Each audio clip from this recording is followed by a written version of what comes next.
Hey everyone, this video is for class 10 science, and in this particular video we are doing a very important topic of chapter 6 life process, that is respiration.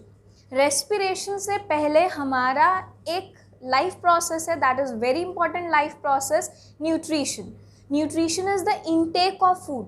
क्या सिर्फ food intake किया, and it's not only about intake of food. Food intake किया, then food digest हुआ and then food absorb होकर हमारी body के एक एक पार्ट तक पहुंचा, that is nutrition. But is this just sufficient to get out the energy from the food?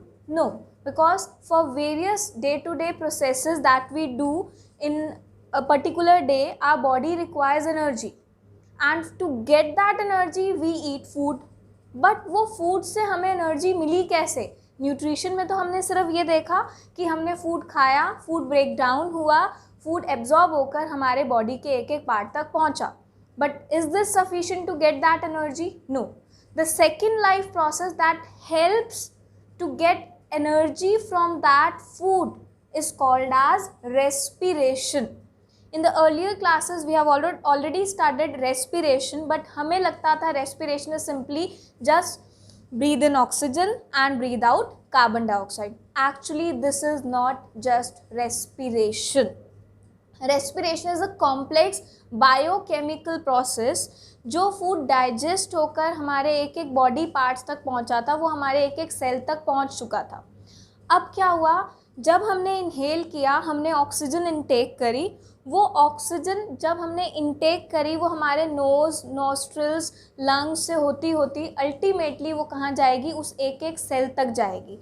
And उस ऑक्सीजन की प्रेजेंस में finally that food will be oxidised, completely broken down into further simpler substances to give out carbon dioxide, water and energy. So that is the complete process of respiration. Means first of all intake of oxygen, then reaching of that oxygen to our each and every cell, and after reaching each and every cell this oxygen is used to oxidize that food, that digested food, to give out carbon dioxide, water and energy. This complete process is actually respiration. So the process by which the food taken through nutrition, जो nutrition से हमने food लिया था, that gets oxidized. You have already done in chapter 1 what is oxidation. The process of oxidation means addition of oxygen to something.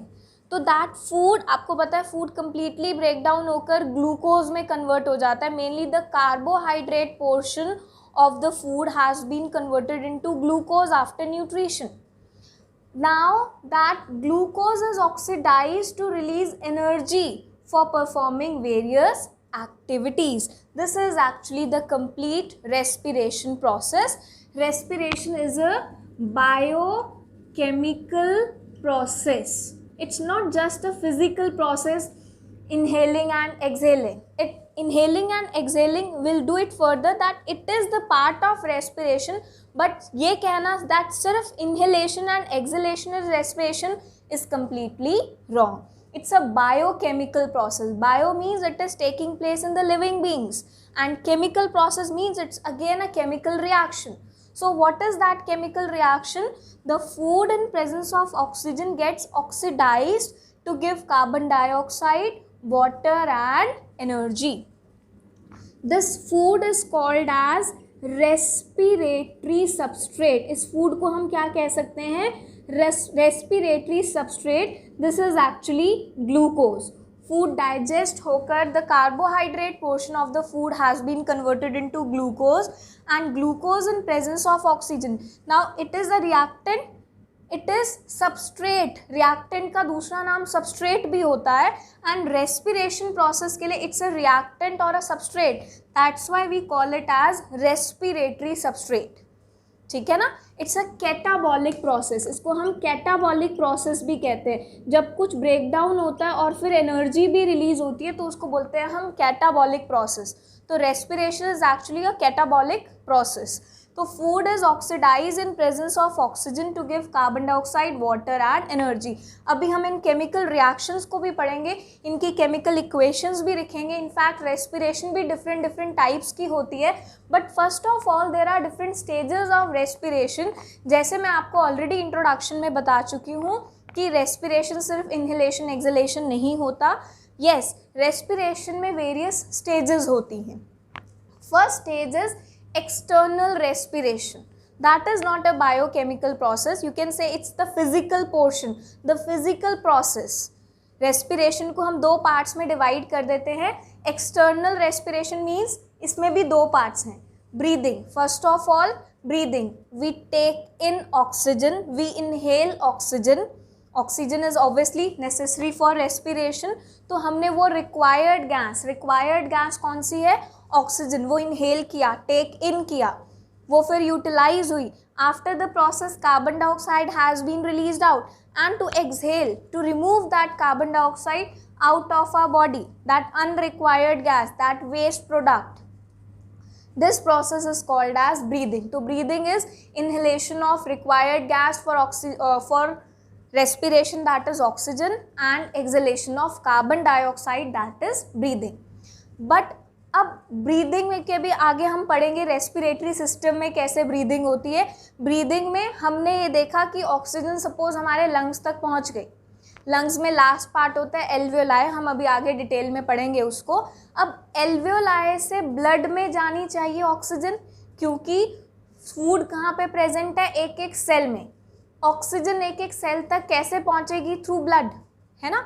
तो that oxygen which is collected in the lungs have to be passed on into the blood. That process is called as gaseous exchange. Actually lungs में जो alveoli हैं उनके साथ बहुत सारी blood capillaries attached होती हैं। वो blood capillaries क्या करती हैं? उसमें से gases का diffusion हो जाता है between blood and alveolar sac। मतलब alveolar sac में से ऑक्सीजन गैस डिफ्यूज़ हो जाती है इनटू ब्लड, एंड ब्लड में से कार्बन डाइऑक्साइड गैस डिफ्यूज़ हो जाता है इनटू एल्वियोलाई। इसको अभी हम डिटेल में पढ़ेंगे, अभी हम सिर्फ प्रोसेस का नाम पढ़ रहे हैं। तो the first process is external respiration में भी दो स्टेप्स होते हैं, breathing and gaseous exchange. Gaseous exchange में मतलब अब ऑक्सीजन ब्लड तक पहुंच गई। Now that oxygen from blood will reach to each and every cell of our body, and that each and every cell also contain the digested food. So now we'll have the second step of respiration. वो second step of respiration क्या होगा? That will be internal respiration. वो second step of respiration क्या होगा? Internal respiration. Internal respiration means chemical breakdown of food या respiratory substrate in presence of that oxygen to give out carbon dioxide, water and energy, that is glucose plus oxygen gives carbon dioxide plus water plus energy। ये भी complex process है, मतलब इसकी भी further details हैं, इसकी भी further details हैं और इसकी भी फर्दर डिटेल्स है। अब हम आगे वही पढ़ने वाले हैं। अभी हमने सिर्फ स्टेप्स लिखे हैं एक्चुअली कि कोई स्टेप, पहले तो स्टेप कौन कौन से होते हैं और हर स्टेप का हमने एक ब्रीफ डेफिनेशन दे दी कि उस स्टेप में क्या होता है। अब हम उसकी करेक्ट एक्सप्लेनेशन, डेप्थ में एक्सप्लेनेशन देखेंगे कि एक्चुअली ब्रीदिंग का पूरा कंप्लीट प्रोसेस कैसे होता है, गैशियस एक्सचेंज का कंप्लीट प्रोसेस कैसे होता है एंड इंटरनल रेस्पिरेशन का कंप्लीट प्रोसेस कैसे होता है। एज आई सेड कि अब हम एक एक स्टेप को डिटेल में पढ़ेंगे। फर्स्ट स्टेप क्या था हमारा? External respiration. एक्सटर्नल रेस्पिरेशन में फर्स्ट स्टेप क्या होता है? Breathing. Breathing means intake of oxygen and release of carbon dioxide. अब ब्रीदिंग के लिए अलग अलग एनिमल्स में, अलग अलग ऑर्गेनिजम्स में ऑर्गन्स होते हैं which are specific for the breathing. वो सिंपल ऑर्गेनिजम्स लाइक अमीबा में स्किन हो सकता है, जिसमें डिफ्यूजन के थ्रू ही सिंपली रेस्पिरेशन हो जाता है, ब्रीदिंग हो जाता है। उनमें स्किन सरफेस से या बॉडी सरफेस से हो सकता है डायरेक्टली। किसी एनिमल्स में जैसे ह्यूमन बीइंग्स में लंग्स होते हैं फॉर रेस्पिरेशन। अलग अलग ऐसे फिशेस में क्या होते हैं, गिल्स होते हैं for respiration. So different animals have different organs for respiration. We have a list, जैसे अमीबा है, प्लिनारिया है, these are unicellular simple organisms. They have cell membrane, body surface बोलो या सेल मेम्ब्रेन के थ्रू ही diffusion के process से ही वो ब्रीदिंग कर देते हैं, यानी कार्बन डाइऑक्साइड रिलीज कर लेते हैं एंड ऑक्सीजन इनटेक कर लेते हैं। अर्थवॉर्म एंड लीचेस में मॉइस्ट स्किन के थ्रू रेस्पिरेशन होता है, यानी ब्रीदिंग होता है। फिशेस, प्रॉन्स, म्यूजल्स, टैडपोल, इनमें गिल्स होते हैं फॉर रेस्पिरेशन। फ्रॉग में मॉइस्ट स्किन और लंग्स दोनों के थ्रू होता है। ग्रासहोपर्स, मस्किटोज, हाउस फ्लाई, इनमें स्पिरैकल्स होते हैं, एयर ट्यूब्स होते हैं फॉर रेस्पिरेशन। एंड बर्ड्स हो गए, लिजर्ड्स हो गए, टेरेस्ट्रियल एनिमल्स हो गए, ह्यूमन बीइंग्स हो गए, इन सब में क्या होता है, लंग्स होता है for respiration. So we have this proper list कि किन एनिमल्स में कौन सा रेस्पिरेटरी ऑर्गन होता है। Now respiratory organ is specially design for the respiration for breathing, so it must have particular features जो उसको ब्रीदिंग में हेल्प करे, जो उसको हेल्प करे to carry out that process. तो what are the features of respiratory organs? First, it should be thin walled. वो कैसा होना चाहिए, थिन वॉल्ड, क्योंकि देखो आगे गैशियस एक्सचेंज भी होगा, ऑक्सीजन लंग्स तक आ गई या गिल्स तक आ गई, उसके बाद बाकी की बॉडी में भी जानी है by the process of diffusion.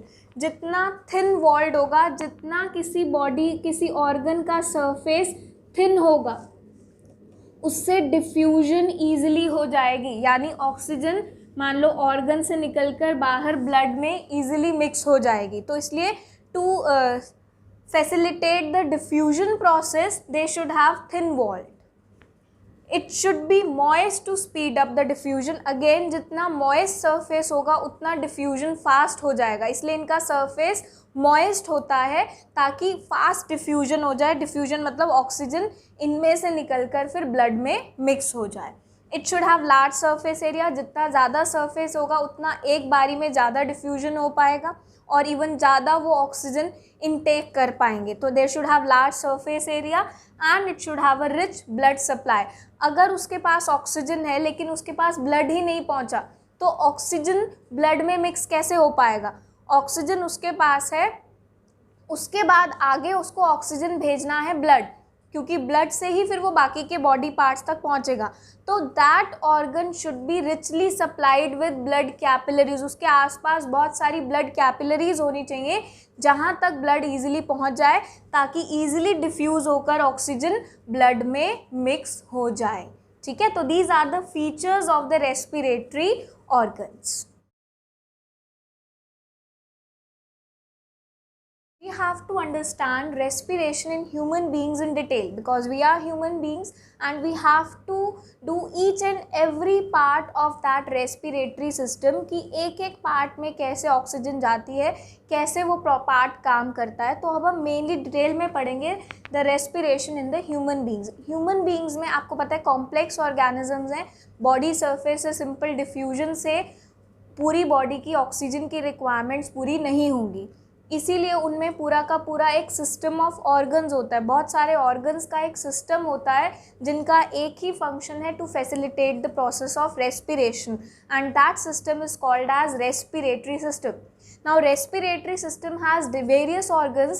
Each organ has its particular role that facilitate the process of respiration. So first of all, the air enters through nostrils. हमारे दो nostrils होते हैं जिसके थ्रू air हमारे body के अंदर enter करती है। हमारी nostrils में फाइन हेयर लाइक स्ट्रक्चर्स होते हैं। वो fine hair like structure filter system की तरह काम करते हैं, जो कि एयर को फिल्टर कर देते हैं और जो भी इम्प्योरिटीज़, जो भी कोई डस्ट पार्टिकल्स होते हैं उनको वहीं पर ही रोक देते हैं। सो air is taken into the body through nostrils. Nostrils के थ्रू हमारी बॉडी के अंदर एक्चुअली एयर स्टार्टिंग में एंटर करती है एंड उसमें फाइन हेयर्स होते हैं दैट फिल्टर द एयर. वो एयर को फिल्टर करने का काम करते हैं. They remove the dust particles nose में ही रह जाते हैं and that filtered air reaches further. After that there is nasal passage. Nasal passage से further air हमारी body के अंदर enter कर रही है. The air entering from nostrils lead to the nasal passage. It is responsible for conditioning of air mainly. ये और थोड़ा सा air को और ज़्यादा condition कर देता है और purify करके body के अंदर भेजता है. After that there is a part called pharynx. Pharynx common होता है to the digestive system as well as to the respiratory system. You know, यहाँ से हमारे दो part start हो जाते हैं. First one is the respiratory system, the windpipe, and the second part is the food pipe. Digestive system and respiratory system. तो mouth के end में होता है हमारा pharynx. फेरिंग्स जो है वो फेरिंग्स के बाद एक और ऑर्गन आता है लेरिंग्स. तो फेरिंग्स एक्चुअली लेरिंग्स को ओपन अप होता है and it is the common area to both digestive system and the respiratory system. It is situated at the back of the mouth. हमारे माउथ के बिल्कुल end में होता है. The nasal chambers open into pharynx. जैसे ही nasal chamber nasal passage end होता है नेक्स्ट ऑर्गन क्या होता है? फेरिंग्स. फेरिंग्स के बाद नेक्स्ट ऑर्गन क्या होता है? लेरिंग्स. वो हमारे ये जो फेरिंग्स है ये हमारे माउथ के बिल्कुल बैक में है and it is the common area to both digestive and the respiratory tracts pipes. After that we have this part larynx. Pharynx जैसे हमने यहाँ पर देखा pharynx open up into the larynx. Larynx को वॉइस बॉक्स भी बोलते हैं क्योंकि ये साउंड प्रोड्यूस करने में हमारे को हेल्प करता है. In adults males that is something protrude out, जो थोड़ा सा बाहर होता है जिसको हम एडम्स एप्पल भी कहते हैं. तो that is voice box. After puberty ये थोड़ा सा बाहर की तरफ आ जाता है जिसको हम बोलते हैं Adam's apple in males, not in females. And it is also connected to oesophagus और फूड पाइप. ये भी फूड पाइप से भी कनेक्टेड होता है और विंड पाइप से भी कनेक्टेड होता है. एक्चुअली ये विंड पाइप को लीड करता है, मतलब इसी के बाद ही विंड पाइप स्टार्ट हो जाती है. Windpipe is also called as trachea. तो larynx is the last portion here from where the windpipe the trachea starts. It helps to protect the trachea. अभी हम देखेंगे कि ट्रैकिया को protect करने का काम करता है. लेरिंग्स में एक कार्टिलाजिनस फ्लैप लाइक स्ट्रक्चर होता है. While at that point when we are swallowing something, when we are taking water in or taking food in, at that point of time ये कार्टिलाजिनस फ्लैप क्या करता है? Wind pipe को close कर देता है ताकि जो भी हम फूड या वाटर ले रहे हैं, इनटेक कर रहे हैं, वो हमारी विंड पाइप यानी ट्रैकिया में ना चला जाए. Trachea has a flap like structure that is attached to larynx. Larynx के बाद एक फ्लैप लाइक स्ट्रक्चर होता है कार्टिलाजिनस फ्लैप, जिसको हम बोलते हैं एपिग्लॉटिस. जैसे मैंने बताया कि जब हम जिस टाइम पे स्वॉलो कर रहे होते हैं, चाहे फूड या वाटर इनटेक कर रहे होते हैं, उस एक फ्रैक्शन ऑफ सेकंड के लिए एपिग्लॉटिस क्या करता है? ट्रैकिया को कवर कर देता है ताकि फूड ट्रैकिया में ना चला जाए. So a cartilaginous flap called epiglottis that guards the entrance to trachea. वो ट्रैकिया की एंट्रेंस को गार्ड कर रहा है ताकि ट्रैकिया में सिर्फ एयर ही जा पाए और फूड वाटर या कुछ और नहीं जा पाए. So when we swallow some food or drink water, the epiglottis covers the trachea to prevent food or water entering the respiratory tract. After that we come to that part, tube-like structure which is called as trachea or windpipe. ये हमारी thoracic cavity में एक tube-like structure extend होता जाता है जिसको हम बोलते हैं trachea या windpipe. This trachea or windpipe has this C-shaped cartilaginous rings. In C-shaped half rings, cartilaginous rings को क्या बोलते हैं? cartilaginous rings. ये क्या करती हैं? ये हमेशा इसको dilated position में रखती हैं, उसको collapse होने से बचाती हैं. Even when there is no air in the windpipe, जब windpipe में कोई air नहीं है तब भी windpipe collapse नहीं होती because of the presence of these cartilaginous rings. You can feel these rings here. if you put your hand here, you can feel that there are some ring like structures which are present on the windpipe. These rings are actually cartilaginous rings. These keep the trachea in the dilated position and prevent it from collapsing. As we studied that nostrils में एक तो hair होते हैं, ठीक है, hair आपने 9th class में पढ़ा होगा. These are epithelial linings. Epithelial linings होते हैं, एपिथीलियल सेल्स होते हैं, सिलिएटेड एपिथीलियल सेल्स. ऐसे एपिथीलियल सेल्स जिनमें हेयर लाइक स्ट्रक्चर्स होते हैं, these are called ciliated epithelial cells. And ऐसे एपिथीलियल सेल्स जो म्यूकस सिक्रीट करने का काम करते हैं, these are called as mucosal lining और म्यूकस सिक्रीटिंग सेल्स. वो म्यूकस सिक्रीटिंग सेल्स हमारे नेसल पैसेज से लेकर ट्रैकिया तक हर पार्ट में प्रेजेंट होते हैं ताकि डस्ट को, माइक्रोब को लंग्स में पहुंचने से रोका जाए. So the ciliated epithelial lining and the mucus secreting cells extend from nasal cavities up to the trachea and prevents any dust particles or microbes to enter in the lungs. Then this trachea, the windpipe, divides into two branches. वो दो branches में divide हो जाता है, one for each lung obviously. At its lower end, the trachea splits into two primary bronchi. These are called as bronchi. Singular is bronchus and the plural is, because these are two, so we call them bronchi. The right bronchus means जो right lung की तरफ जा रहा है, that right bronchus is further divided into three bronchioles. वो further किस में divide है? 3 bronchi या 3 further bronchioles में divide है, which extend separately. और हर एक के बाद यहाँ पर ऐसे lobes होंगे, इनके बारे में हम आगे पढ़ेंगे. Alveolar sac into the right lung, and similarly the left bronchus is divided into 2 bronchi and having each lobe. तो मतलब right bronchi 3 tubes further 3 tubes में divide होता है, and left bronchus जो है, singular को हम bronchus बोलेंगे, तो left bronchus 2 bronchioles में divide होता है and right bronchus 3 bronchioles में divide होता है. The ब्रोंकाई की फर्दर ब्रांचेस होती हैं. These further branches of the bronchi are called as bronchioles. तो दोनों ब्रोंकाई जो लंग्स में प्रेजेंट होती हैं, each bronchus is divided into further tube like structure. These further tube like structures are called as bronchioles. And हर bronchiole के end पर बहुत सारे ऐसे एयर बैग लाइक स्ट्रक्चर्स होते हैं. These are called as alveoli. These are the main important part for exchange of gases.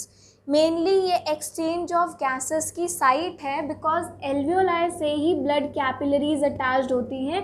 यहाँ पर बहुत सारी ऑक्सीजन स्टोर होती है, and this oxygen pass into the blood by the process of diffusion, which process is called as exchange of gases. इसी process को हम बोलते हैं exchange of gases. The second process after breathing, the second process, that is exchange of gases, that takes place with the help of alveoli.